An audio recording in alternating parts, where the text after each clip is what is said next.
نێناڕتی جارێکی دیکە سڵاوتان لێبێ. زانیاری جیاواز لەبارەی کۆنتڕۆڵکردنی قەزای شنگال بڵاو دەکرێنەوە. بەرپرسێکی پارتی لە مووسڵ ڕەتی دەکاتەوە قەزاکە لەلایەن چەکدارانی داعشەوە گیرا بێت و هەندێک سەرچاوەش ئاماژە بە گیرانی دەکەن. ئاژانسی ئەنادۆڵیش بڵاوی کردەوە کە شنگال لەلایەن داعشەوە کۆنتڕۆڵ کرا و هێزەکانی پێشمەرگەش بۆ دەوروبەری کشاونەتەوە. بە گوێرەی چەند سەرچاوەیەک ژمارەیەکی زۆر چەکی قورس لە ڕێگەی فڕۆکەخانەی نێودەوڵەتی هەولێرەوە گەیشتونەتە هەرێمی کوردستان، بەڵام تا ئێستا وەزارەتی پێشمەرگە و بەرپرسانی حکوومەت بە فەرمی پشتڕاستی ئەو زانیاریانەیان نەکردوێتەوە.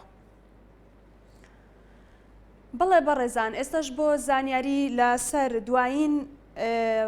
ڕەوش و بارودۆخی ناوچەکانی شنگال و دەوروبەری کە بەردەوام لە ڕوبەڕووبوونەوەدا لە نێوان چەکدارانی داعشێزەکانی پێشمەرگە، ئێستا ڕاستەوخۆ پامێرمان فەرمان محەممەد لە شاری ئەولێر لەگەڵماندا. فەرمان دوایین زانیاریەکان چین ئەگەر لێدوانی چەند بەرپرسێکی پێشمەرگەمان بۆ وەرگری بۆ ئەوەی زانیاری فەرمی لەسەر ئەو ناوچانە بۆ هاوڵاتیان بخەینە ڕوو. بەڵێ دیارە وەکەوەی کە زانیاریمان دەستکەوتووە لە ئێستادا شەڕ لە نێوان هێزەکانی پێشمەرگە و چەکدارانی داعش لە ناوچەی شنگال و تەنانەت ناو قەزای شنگالیش بەردەوامە، هەروەها لە قۆڵی زماڵیشەوە لەو شوێنانەش دیارە شەڕەکان لە ماوەی چەند کاتژمێری ڕابردوو تا ئەو چرکە ساتەیە مە قسەی تێدەکەین بە ژێری زانیاریەکانی بەرپرسانی وەزارەتی پێشمەرگە. شەڕ و پێکدادان لە نێوان هێزەکانی پێشمەرگە و هێز چەکدارەکانی داعش دیارە چەکدارەکانی داعش دیارە بەردەوامی هەیە. لەبارەی جموجۆڵە سەربازەکان خود جموجۆڵە سەربازەکانی هێزی پێشمەرگە لە ناوچەکانی کەرکووک و هەروەها لە قۆڵی مووسڵیش واتە بەرتلە و شوێنەکانی ڕێگای هەولێر دیارە تا ئێستا هیچ جموجۆڵێکی سەربازی لەو شوێنانەدا ڕووی نەداوە، بەڵام بەوتەی بەرپرسانی پێشمەرگە لەو شوێنانە هێزێکی زۆری پێشمەرگە جێگیر کراوە و لە ئامادەباشیدان وەگەوەی کە لە ماوەی چەند مانگێکە لە ئامادەباشیدانە بۆ ڕوبەڕووبوونەوە لەگەڵ هێزە چەکدارەکانی داعشگە لە پێشتریشدا لەو شوێنانە چەندین جار شەڕ و پێکدادان لە نێوان هێزەکانی پێشمەرگە و چەکدارانی داعشدا ڕوویداوە و لە ئێستاشدا بەرپرسانی وەزارەتی پێشمەرگە ئاماژە بۆ دەکەن کە لە ئێستادا لەو شوێنانە هێزێکی زۆری پێشمەرگە جێگیر کراوە تەواو ئامادەباشیان بۆ کراوە لەلایەن چەک و هەروەها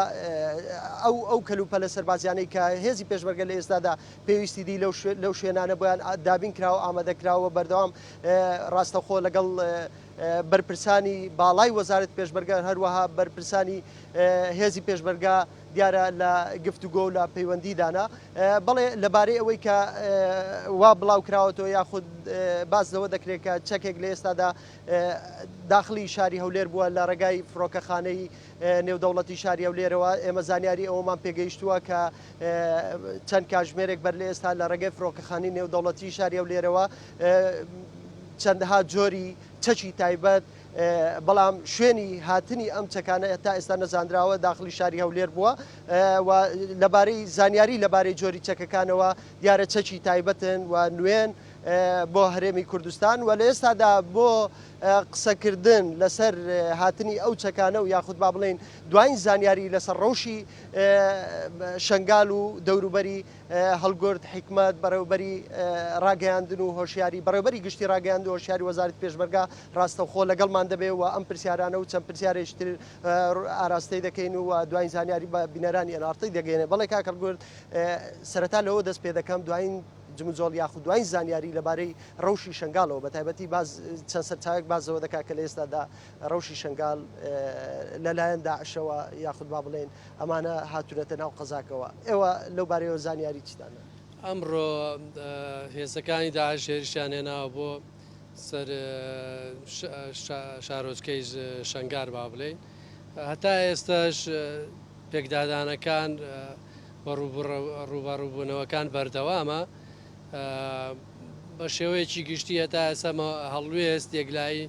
یەکلایی نییە هەتا ئێمە ڕای بگەێنین بە چه ئاقارێکایە. بەڵێ بازەوە دەکرێت کە ئەوان پێشڕەویان کردو یاخود با بڵێ هێرشیان کردووەوە بەشێکیان هاتوونەتە ناو قەزاکە لە ئێستادا چەکدارانی داعش لە ناو قەزاکەدانا. ئایا ئەمە تا چەند ئەم هەواڵە ئێوە پشتڕاستیەکەنەوە؟ حاڵەتێکی سروشتیە ئەوەی کە نامۆیە نسبەت بە هەرێمی کوردستان و بە هێزی پێشمەرگەی کوردستان ئەوەیە کە پێشمەرگە فێر نەبووە ڕوبەڕووی هیچ هێزێک بەڕاستی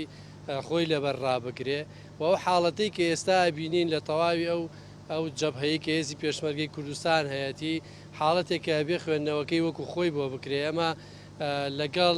ئەتوانین بڵێن دەوڵەتێک ئێستا لە شەردان کە خۆی لە ناوجودی داعشان نمایشەکە بۆیە لە تەواوی ئەو ڕوبەڕووبوونەوانەوە ئەو هێرشانەی کە هێزەکانی داعشەکەن و ئەو بەرگریانەی کە هێزی پێشمەرگەیکە هەر جۆرە پێشوەچوونێکی هێزی پێشمەرگە و هەر جۆرە پاشەکشەیەکی هێزەکانی داعش و بە پێچەوانەکەشی تاکتیکی بێ یانیش بە هەر مەبەستێک بێ واریدە لەبەرەوە دەبێ وەکو خۆی خوێندنەوەی بۆ بکرێ ئەوە حاڵەتێکیانە نیسبەت بە ناوشاری شەنگار ئەمڕۆ ئێمە وەکو وتمان هەتا ئێستا ناکرێ هەڵوێستێکی یەک لە ڕاگەیانراوی لەسەر باس بکەین چونکە هەتا ئێستا کە ئێمە قسەی تێدا دەکەین شەڕ و پێکدادان بەردەوامە. کەواتە لەناو قەزای یاخود با بڵێن لەناو شارۆچکەی شنگال پێشمەرگە لەوێ جێگیر کرا و شەڕ لە نێوان داعش و هێزەکانی پێشمەرگە بەردەوامە. من دڵنیای خەڵکی کوردستان دەکەمەوە کە دەست بە سەراگرتنی شارۆچکەی با بڵێن شەنگار کارێکی ئاسان نییە چونکە تەواوی دانیشتوانی ئەو شارە و تەواوی برایانی هێزیدی لە ناوچەکە بە ڕۆح و بەجان لە پشتی هێزەکانی هێزی پێشمەرگان و بە هەمان شێوە هێزی پێشمەرگە بە هەمان شێوە جانفیدایانە لە خزمەتی خەڵکی شەنگار و ناوچەکەدایە وەکووتم دەبێ واقعی شار وەکو خۆی خوێندنەوەی بۆ بکرێ لەسەر سات و کاتێک بڕیار نەدرێت باشە زۆر باشەکەواتە بازەوە دەکرێت کە هێزێکی زۆری هێزی پێشمەرگە ڕەوانەی ئەو ناوچەیە کرا و لەو ناوچەیەدا جێگیر بووە ئەمەیان دەکرێت پژڕاستی بکەیت. بە تاکیدی ئەمە هێزی پێویستمان ڕەوانەی ئەو ناوچانە کراون هێزی پێشمەرگە و هێزی پشتیوانی بۆ پشتیوانی لە هێزی پێشمەرگە چوونەتە ئەو ناوچانە و بە ئومێدی ئەوەی کە لە سەعاتەکانی ئایندە بتوانن تەواوی ناوچەکە لە تیرۆرستان پاک بکەنەوە. مەبەسمانە ئەم زانیاریانە بۆ NRT ڕوون بکەیتەوە شوێنەکانی لە ئێستادا شەڕ و پێکدادانی تێدایە و لە نێوان هێزەکانی پێشمەرگە و چەکدارانی داعش و پێشمەرگە لە چ شوێنێکدا جێگیرە و لە ڕوبەڕووبوونەوەدایە یاخود لە پێشبڕچێدایە دەمانوێت ئەمانە بۆ بینەرانی NRT بە وردی ڕوون بکەیتەوە. بەگشتی شەڕ و پێکدادان لە ئێستا لە شەنگار هەیە لە زوماریش هەیە بە هەمان شێوە لە ناوچەکانی زومار و لە ناوچەکانی شەنگار و وەکوتم حاڵەتێکی ناجێگیرە لە کاتی بوونی شەردا لە ڕاستیە ناتوانانی هیچ بڕیارێک بدەین کە بە هیچ ئاراستەیەک بەستەنا ئەوە توانین پشڕاستکەینەوە کەش بەردەوامە پێکدادانەکان و چاوەڕوانی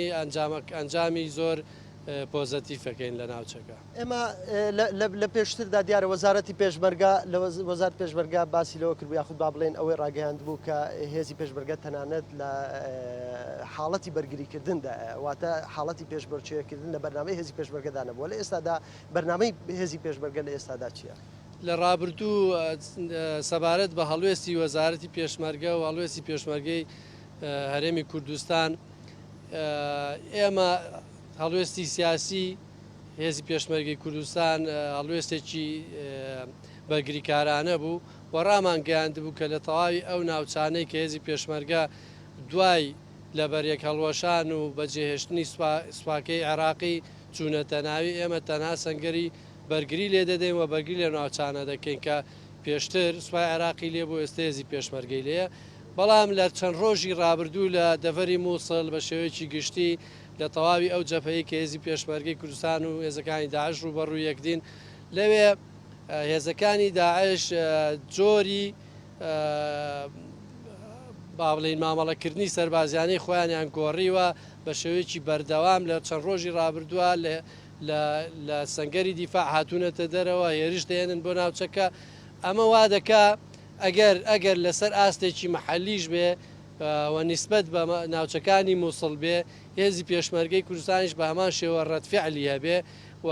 دەستەوەستان لە پێشەوی لە هێرشکردندا هێزی پێشمەرگە بە تاکید ئەمە وەکوتم ئەم هەڵوێستەی مقابل وا دەکا کە هێزی پێشمەرگەی کوردستانیش بە هەڵوێستی خۆیدا بچێتەوە بە تایبەتی نسبەت بەو ناوچەیە کە لە دەڤەری مووسڵ بە شێوەیەکی گشتی ناوچەی شەنگار و ناوچەی زومار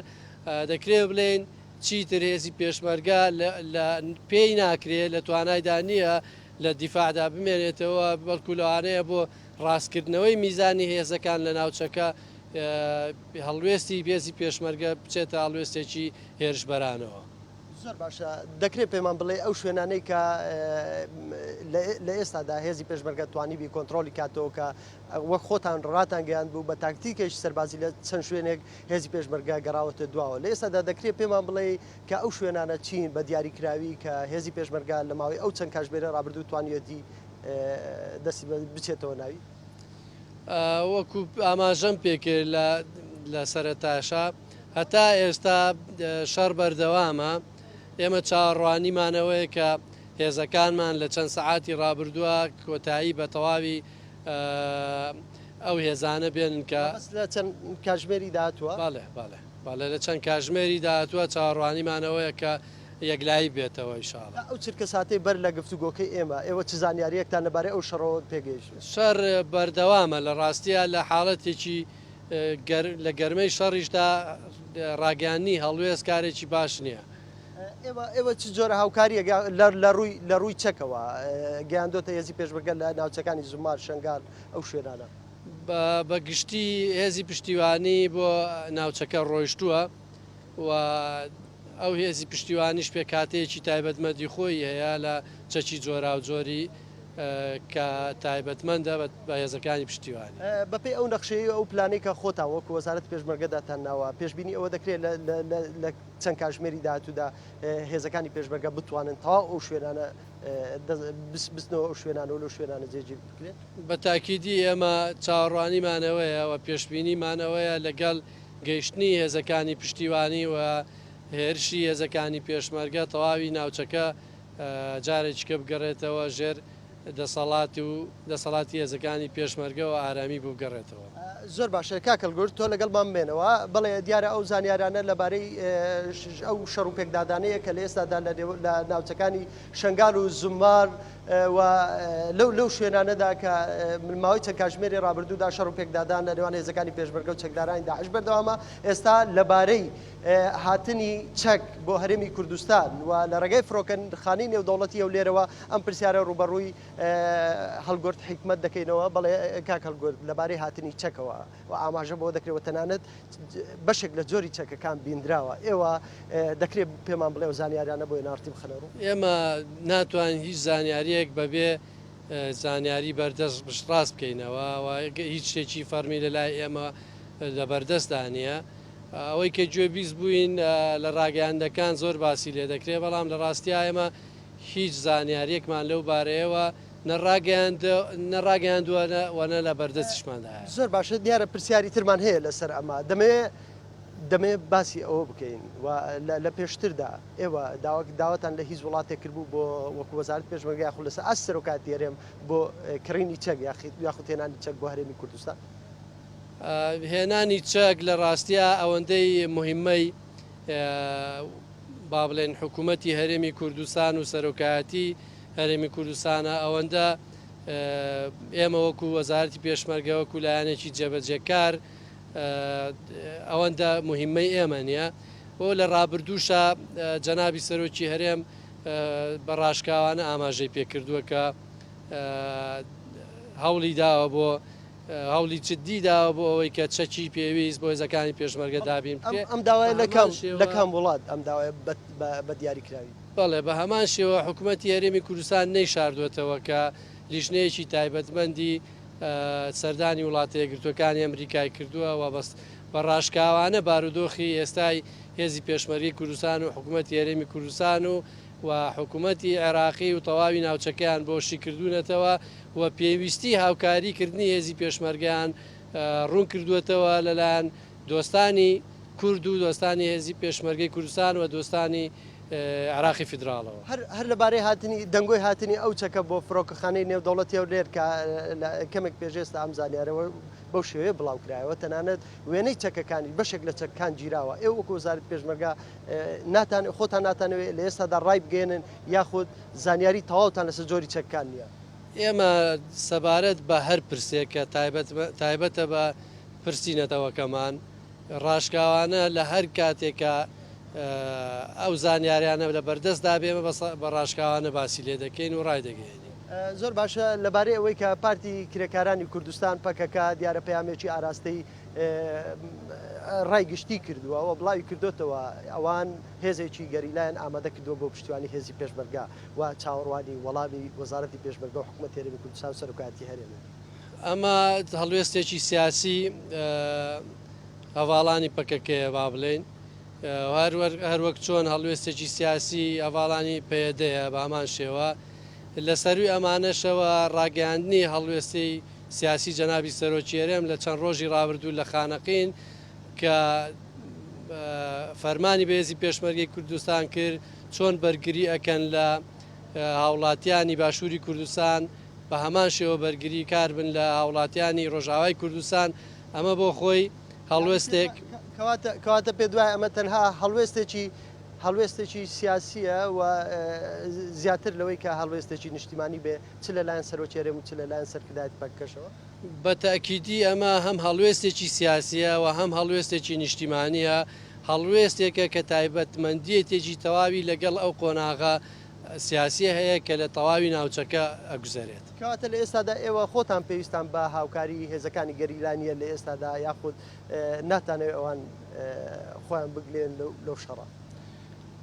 تەنها خودی هەڵوێستەکە بۆ خۆی بۆ ئێمە مای گەشتبینی و دڵخۆشکەرەیە ئەمە لەلایەک لایچکی ئێمە وەکو هێزی پێشمەرگەی کوردستان پشدەستور بە جەماوەر و بە میلەتی خۆمان لە باشوور و هەروە پشدەستور بە تەواوی ئەو خانە نشینانەی کە هێزی پێشمەرگەی کوردستان هەیەی هەتا ئێستا خوێندنەوەمان وایە کە تا ئێستا ئێمە پێویستمان بە هاوکاریەکی کەنیە ئەگەرچی وەکووتمان ئێمە و هیچ کەسێککە لە دنیاە جۆری هەر هاوکاریەکی قەتڕەت نەکردوێتەوە و ناشکرێ ڕەتی بکەینەوە لەبەرەوەی ئەوە لە ئێستا ئێوە چۆن مامەڵە لەگەڵ ئەو داوای پەکەکە دەکەن وەک وەزارەت پێشمەرگە. لە ڕاستیە ئەم داوایە نیسبەت بە وەزارەتی پێشمەرگە وەکو پێشتر ئاماژەم پێکرێمە لایەنی جێبەجێکارین لە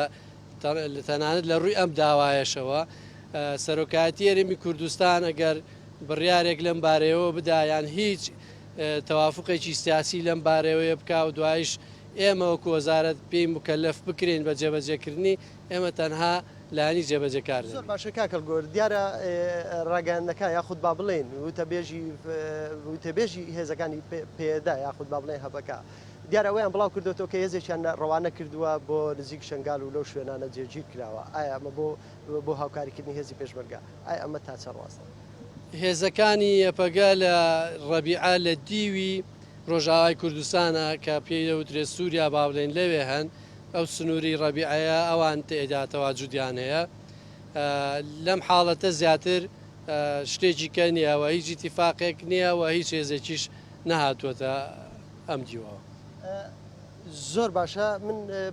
پرسیاری ئەوە لەبارەی ئەوە دەکە ینی بۆچی ئێمە دەبینین ئەوەی کە تێبینی کراوە لە چەند سنوورێک لەو شوێنانێک بۆ نمونە زمار و هەروەها شنگال شەڕ و پێکدادانەکان زیاتر تونتر بوونەتەوە بەڵام ئەوەی کە تێبینی دەکرێت لە خۆڵی کەرکووک و با بڵێن مەلا عەبدوڵڵا کە سەرەتا شەڕێکی توندی تێدا ئەنجام دراوە هەروەها لە ناوچەی بەرتە لەو پشت خاسترەوە دیسان بە هەماشەوە بۆچی لە ئێستادا لەو شوێنانە بێدەنجی هەڵبژێردراوە یاخود با بڵێن هیچ جموجلێکی سەربازی تیار و نادا ئەمەیان ئەمە هۆکارەکەی لە ڕوە سەربازیەکەی بۆچیە؟ هێزەکانی داعش بە شێوەیەکی سەربازی بە شێوەیەکی تاکتیکی ئیشەکان بە شێوەیەکی گشتی لە تەواوی ئەو 1050 کیلۆمەتری کە هەیەە لەگەڵ ئێمە لێرە و لەوێ مەسەرەن هەرچەند ڕۆژدارێک جەبهەیان کردوێتەوە بەڵام دەبینی هەتا ئێستا نەگونجاوە پێیان نەکراوە لە سەرتاسەری ئەو زۆنەی کە هەیە بەیەکەوە یەک جەبهە ئاراستە بکەن و ئەمە تەنها دەلیلی ئەوەیە کە ئەوان بۆ خۆیان هێزێکن ئەوەندەی پشدەستورن بە کاری پارتیزانی ئەوانە پشدەستور ناتوانن توانستی ئەویان نییە جەبهە بەرن بەڕێوە و استراتیجی ئەوان بەم شێوەیە کە ناوە ناوە لەسەر ناوچەیەک بۆ ناوچەیەکی کە ئیش دەکەن و ئێستاش بە شێوەیەکی بەردەوام ڕاستە لە مەنتیقەکانی کەرکووک هێرش نەکراوە ئەگەرچی دوێنێ شەو تەنانەت دوێنێ شەوی لە جەلەولا هێرشێکی کەم و کورتیان کردبوو لەبەرەوە ئەوەی کە من خوێندنەوەی بووە کە ناوچەی مووسڵ بۆ ئەمە پرسیارەکەی لێرە کە دوو تەسەوەرەکەم دەبوو وا بکرایە بۆچی ئێستا ناوچەکانی مووسڵ زیاتر گەرمە. خوێندنەوەکەی من ئەوەیە لە ڕاستیە داعش هەوڵەدات سەیتەرە بکات لەسەر کۆمەڵە بۆریە نەوتێکە خطوتێکە ئەو خطوتە نەوتیە سبینێ دەتوانن نەوتی لێوە ئاودیوی سووریا بکەن و لێەوە بیبەنە بازارەکان بۆ فرۆشتن. ئەوە لەلایەک لایەکی کە هەوڵەکانی هەوڵی هێزی داعش بۆ دەست بە سەراگرتنی سەدی مووسڵە کە دەبێتە کارتێکی فشاری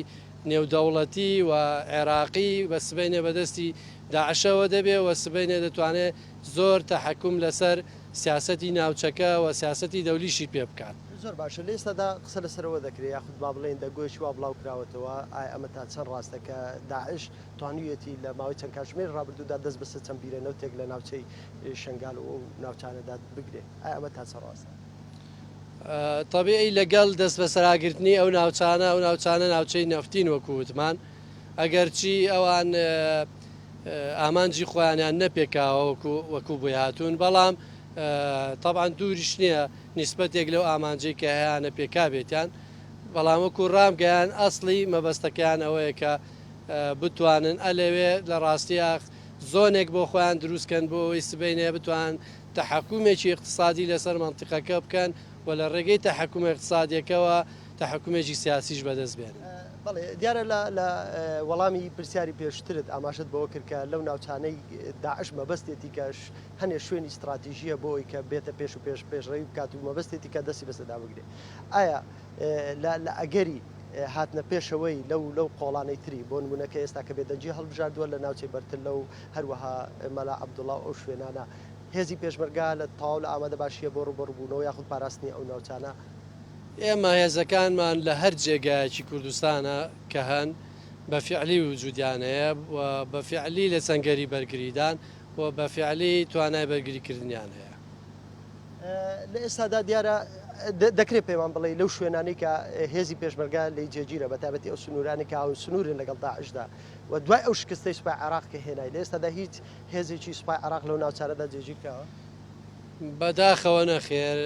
بە تایبەتی لە ناوچەکانی مووسڵ تەنها عێراق تەواجودی هێزەکانی دیفاعی عێراقی لە ڕێگەی فرۆکەوەیە لە ناوچەی با بڵێن دیالات تا حدێک نیسبەتێکی زۆر کە موجودیان ماوە و لە ناوچەکانی کەش بامان شێوە وجودیان کەواتە هیچ هەمانجیەک هەیە لەگەڵ حکوومەتی عراقی یاخود با بڵێن سوپای عراقیە وەکو وەزارەتی پێشمەرگە بۆ ڕوبەڕووبوونەوەی هێزەکانی داعش و چەکدارەکانی داعش و بە تایبەتی لە چەند کاتژمێریدا هەتا ئەم ساتە وەختە نەخێر هیچ جۆرە پەیوەندیەک هیچ جۆرە هەماهەنگیەک لە مابینی وەزارەتی دیفاع و وەزارەتی پێشمەرگەدانە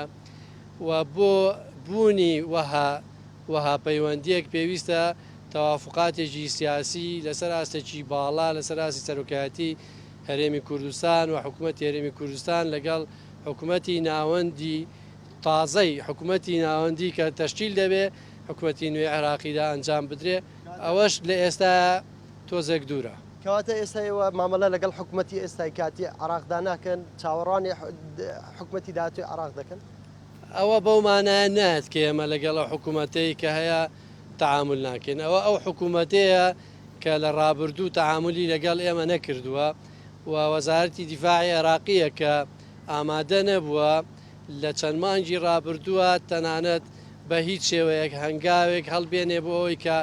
جۆرێک لە تەوافق لە مابینی وەزارەتی پێشمەرگە بە وەزارەتی دیفاعی عێراقی و یانیش حکوومەتی هەرێمی کوردستان و حکوومەتی ناوەندا ئەنجام بدرێت. بەڵێ کاک هەڵگورد ئەگەر من ئەگەڕێمەوە ئوستودیۆ ئەگەر کات مابێ کاتمان زیاتر هەر لەبەردەستدا بێ من مەبەستمە پرسیاری تر لێ بکەم لەبارەی شنگالەوە بۆیە لەیلا دیارە ئەمە زانیاریەکان بوون دەربارەی ڕەوشی ئێستای شنگال ئەگەر کات هەبێت لەبەردەستمان بۆ ئەوەی کە بتوانین چەند پرسیارێشتر دەربارەی بەڵێ دیارە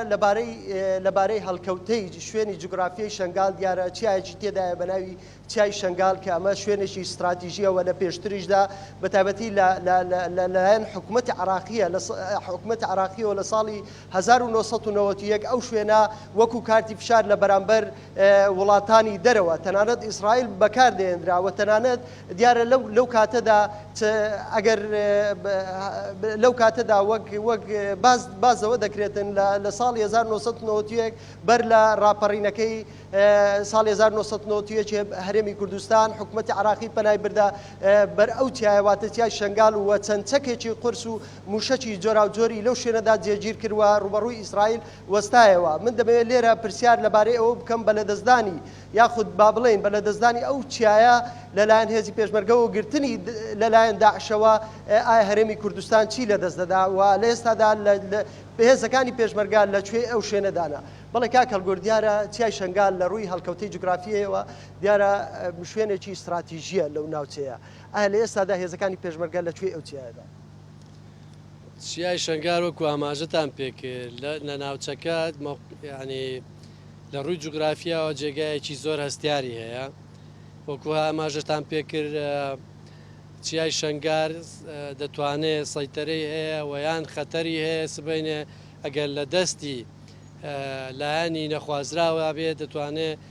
زۆر بە خراپی بەکاری بێنێ بە تایبەتیش وەکو ئاماژەش پێکرا لە ڕابردوو حکوومەتی سەدام حوسێن حکوومەتی باسی ڕابردوو توانیوێتی کە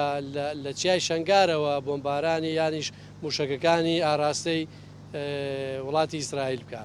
بۆیە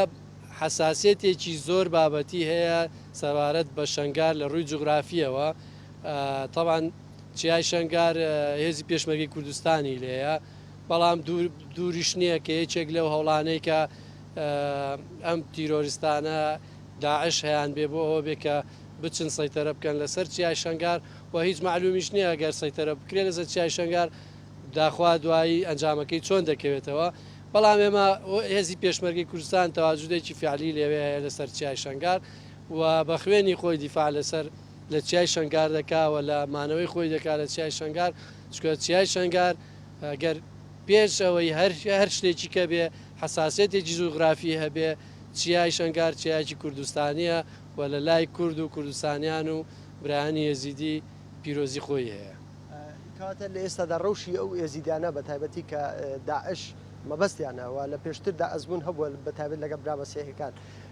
ئایا ئەمانە ڕەوشیەوان لە چۆن پارێزراوە لایەن هێزی پێشمەرگە و ئایا زانیاریتان لە بەردەستدایە کە بە تایبەتی کە ئەو شوێنە هەموو سەر بە ئاینی ئێزیدی یا خوشێکەوتنی ئاینی ئێزیدین ئایا ئەمانە هاتوونەتە ئەو بەرەی هەرێمی کوردستان خو لە ناو شەڕەکەدا هەتا ئێستا برایانی ئێزیدی خۆیان لە هێزی پێشمەرگەی کوردستان جا نەکردوێتەوە پشتگیر و هاوئاهەنگن لەگەڵ هێزی پێشمەرگەی کوردستان لەبەرەوە هەتا ئێستا پێشبینیمان یان چاوەڕوانیمان بۆ بارودۆخەکان زۆر پۆزەتیفانەیە وا بڵێین. بەڵێ پێشتر دیارە داوایەکی کوردەکانی ئێزیدی یاخود با بڵێن ئەو دانیشتوانی شنگال دیارە وا بڵاو کرایەوە کە داوان لە هێزی پێشمەرگە کرد بوو چەچیان بۆ ئەوی کە ئەوانیش بەرگری بکەن. ئایا ئێوە تا چەند بەدەنگ ئەو داواکاری دانیشتوانی ئەو ناوچەیە ڕۆژ؟ ئێمە تەقدیریمانەیە بۆ هەڵوێستی میلەتی خۆمان لە هەر بەشێکی وە لە هەر ئاین و مەزەبێکی. تاوان ئەمە بۆ خۆی باشترین معنەویاتە بۆ هێزی پێشمەرگەی کوردستان. ئەگەر دیقەت بکەین لە تەواوی مێژووی هێزی پێشمەرگەی کوردستانە خۆراکی سەرەکی هێزی پێشمەرگەی کوردستان معنەویاتی میلەتەکەی بووە، پشتگیری و پشتیوانیکردنی میلەتەکەی بووە. لە ئێستاش بە هەمان شێوە ئێمە ئەمە تەقدیرمان هەیە بۆی و ئومێدیشمان وایە هەرگیز نەگاتە ئەو حاڵەتەی کە دانیشتوانی و ئاونیشتمانیان لە شنگار لەگەڵ ئێمە لە سەنگەر دابن، بەڵکو تەنها پشتیوانیکردنەکەیان بۆ ئێمە زۆر مانا و زۆر مەزرایەیە. زۆر سپاس بۆ هەڵگورد حکمت کە بە شێوەیەکی ڕاستەخۆ لە ماوەی ڕابردوودا لەگەڵ ئێوە مایەوە بەڵێ لەیلا دیارەوە دوایین زانیاری بوو لەسەر بارودۆخ و ڕەوشی ئەو ناوچانە یاخود با بڵێن دوای زانیاریەکان لەبارەی شەڕ و پێکدادانەکانی نێوان هێزی پێشمەرگە و چەکدارانی داعش و ئێمە هەوڵ دەدەین لە گەشتەکانی داهاتووی هەواڵی NRTدا یاخود با بڵێن لە ڕماڵە تایبەتەکانی هەواڵ NRTدا ئێمە هەوڵ دەدەین دوایین زانیاری لە زاری بەرپرسانی حکومەت هێرێمی کوردستان لەسەر بارودۆخی ئەو ناوچانە بخەینە ڕوو بگوازینەوە. بەڵێ زۆر سپاس بۆ پامنێرمان فەرمان محەممەد لە شاری ئەولێر بەڵێ بەڕزانەوەی گوێبیستی بووین دوایین زانیاری و لێدوانی فەرمی هەڵگورد حکمت بەڕۆبەری هۆشیاری و ڕاگەاندنی وەزارەتی پێشمەرگە بوو لەسەر دوایین بەرەو پێشچوونەکانی هێزی پێشمەرگە لە شەڕی دژ بە داعش و هەروەکو هەڵگورد حکمت ئاماژەی پێکرد ئەو شەڕە لە چەند کاتژمێری داهاتوودا یەکلایکەرەوە دەبێت. ئێستاش دەچینە لای پامنێرمان ڕۆکانجاف لە شاری کەرکووک. ڕۆکان دوایین زانیاریەکان چین لە کەرکووک لەسەر شەڕی پێشمەرگە دژ بە داعش. والله سڵاتان لەبێ وا دیارە ئەگەر لە ماوەی ڕابردوودا شەڕەکان یاخود ڕوبەڕووبوونەوەکە لە سنووری مەلا عەبدوڵڵا و قەزای حەیجا بوونە بەڵام ئێستا بە شێوەیەکی تێشکاوتەوە و چەکدارانی داعش بەرەو سنووری قەزای داقوق ڕۆشتون. ئێستا گوندی وەحدە کە سەر بە قەزای داقوقا لەلایەن چەکدارانی داعشەوە کۆنتڕۆڵ کراوە و تەنها کەمتر لە 1 کیلۆمەتر لە ناوەندی قەزای داقوقەوە دوورن. چەکدارانی داعش ئاڵای خۆیان هەڵداوە و بە ئاشکرا هاتوچۆکەن لەولاوە هێزەکانی پێشمەرگە بە دووری 500 مەتر لەیەکەوە دوورن و بە چاو زۆر بە ئاسانی ئەبینرێن. ئێمە ڕۆژی نەبێ سەردانی ئێوەمان کرد هێزەکانی پێشمەرگە وەکو خۆیان وتیان چەند جارێک داوایان لە چەکدارانی داعش کردووە ئەو ناوەچۆڵ و گوندەکە چۆڵکەن بەڵام چەکدارانی داعش وەڵامیان نەداونەتەوە. کۆتاکۆبوونەوەش ئەمڕۆ بووە هۆزە عشایرەکانی هەردوو لایەنی عەرەبی و کوردی کۆبوونەتەوە و هەردوو لە هاوڕابوونە لەسەرەوەی کە داوا لە چەکدارانی داعشکەن ئەو سنوورە و گوندە بەجێ بێڵن و لە ئێستادا مۆڵەتی تەنها 3 ڕۆژ درراوە بەو چەکدارانی داعش کە گوندەکە بەجێ بێڵن ئەگەر نا وەکو هێزەکانی پێشمەرگە لەو سنوورە بە NRTیان ڕاگەیاند ئەوە هێرشەکەنە سەریان و چیتر تەنها لە وەکو هێزێکی بەرگری نامێننەوە. بەڵێ زۆر سپاس بۆ پامنێرمان ڕۆکانجاف لە شاری کەرکووک بەڕێزان ئێستاژە چینە لای نێردراوی NRT سەباح هەتروشی لە نزیک شەنگال لە ناحیەی سحێلان. سەباح هەگەر گوێت لێمانە دوایین زانیاری چێ لە لای تۆ لەسەر شەڕی نێوان داعش و پێشمەرگە؟ بله شر بردوام هات نظر پشمرگی لوانکه لسکر میسل لشنگار لزمار لگلک جهندن لجهن طایبت کو شر بردوام تعدادی فبیضانی الله هاتی نها داعش هاتیت وانکه دا شر یعنی نه هاتی دا بله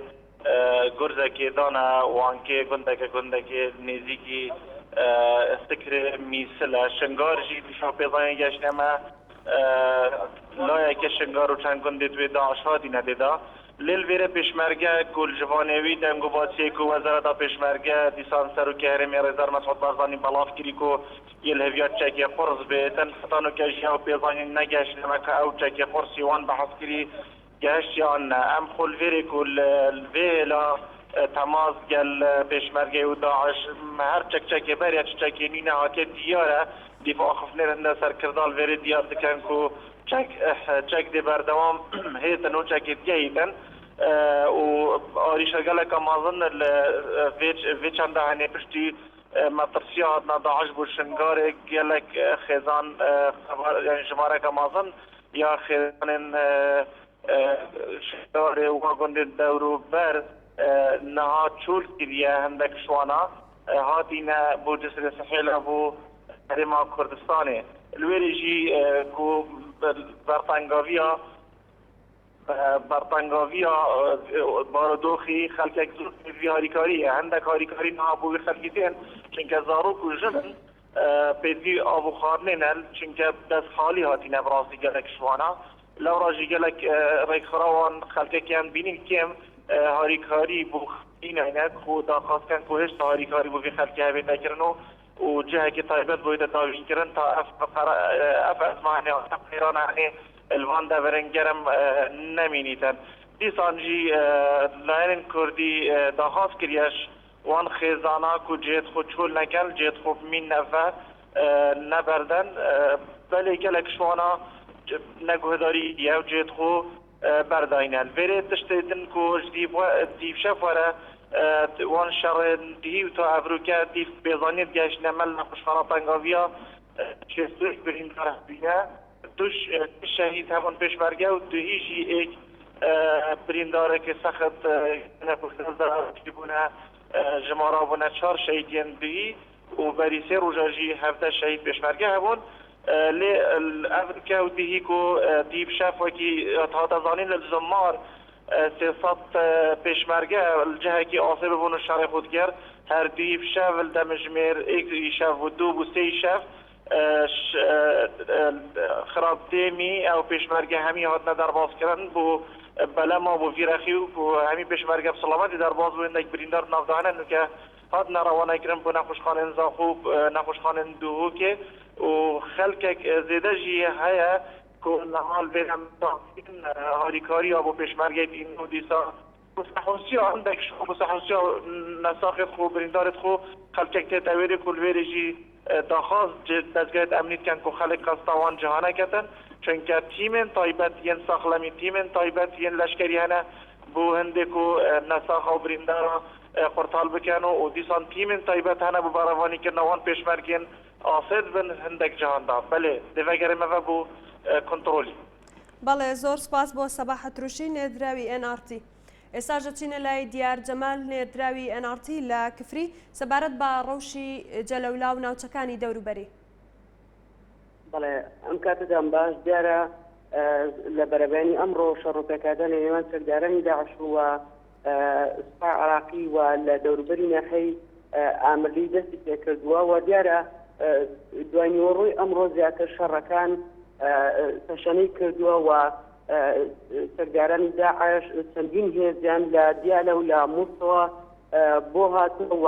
هێزەکانیان لە ئێستادا لە دەوروبەری ناحەی ئامەلی سەر کردوتەوە و دەوروبەری ناحەی ئامەلیان داوە بۆ ئەوەی لە چەند کاتژمێرێکی پێر تەواوی ناحەی ئامەلی کۆنتڕۆڵ بکەن و بیخەنە ژێر دەسەڵاتی خۆیانەوە و تاوکو ئێستاکە من لەگەڵ ئێوە قساکەم وە فڕۆکانی سوپای عراقی بەتڕی بۆ دومانی چەکدارانی داعشەکەن و تاکو ئێستاکە چی هێزەکانی سوپای عراقی و چی چەکدارانی داعش هیچ ڕوونکردنەوەیەکیان لەبارەی کوژە و برینداری نێوان هەردوولادا نەداوە و ئەمەوێت ئاماژە بۆ بکەم کە بەپێی ئەو زانێرێنی کە دەستی ئێمە کەوتووە ماوەی زیاتر لە 50 ڕۆژە دانیشتوانی ناحەی ئامرلی کە هەمویان شیعان لە نەتەوەی شیعان بڵێن لەناو ناحەکەدا ناتوانن بێنە دەرەوەی ناحەکەدا و تاکو ئێستاکە چی لە ڕووی ئاو کارەبا تەنانەت خۆراکیشیان لێ بڕاوە ئەمەش وایە کردووە کە لە بارودۆزەرانێکی خراپدا بژێن و تەک و پێداویستەکانی سوپای عراقیش تەنانەت لە ڕێگەی کۆپتەرەوە بەڵام چەکدارانی داعش توانیوێنن لە ڕێگەی بەکارهێنانی چەندین چەکی قورسەوە ناو بەناوە فڕۆکانی سوپای عراقی تێک بشکێن و بیخەنە خوارەوە. بەڵێ زۆر سپاس بۆ دیار جەمال لە کفری. بەڵێ بەڕێزان سپاس بۆ پامنێرانمان لە سەرجەم شار و شارۆچکەکان بۆ ئەم ڕووماڵە تایبەتەوە هەوڵەدەین لە گەشتەکانی دیکەی هەواڵدا ڕووماڵی زیاترمان هەبێ لەسەر ڕەوشی ئەو ناوچانەی کە شەڕی یەکلایی کەرەوەی تیا لە نێوان هێزەکانی پێشمەرگە و چەکدارانی داعش تا گەشتەکانی دیکەی هەواڵ باسوودەیتان دەسپێرم.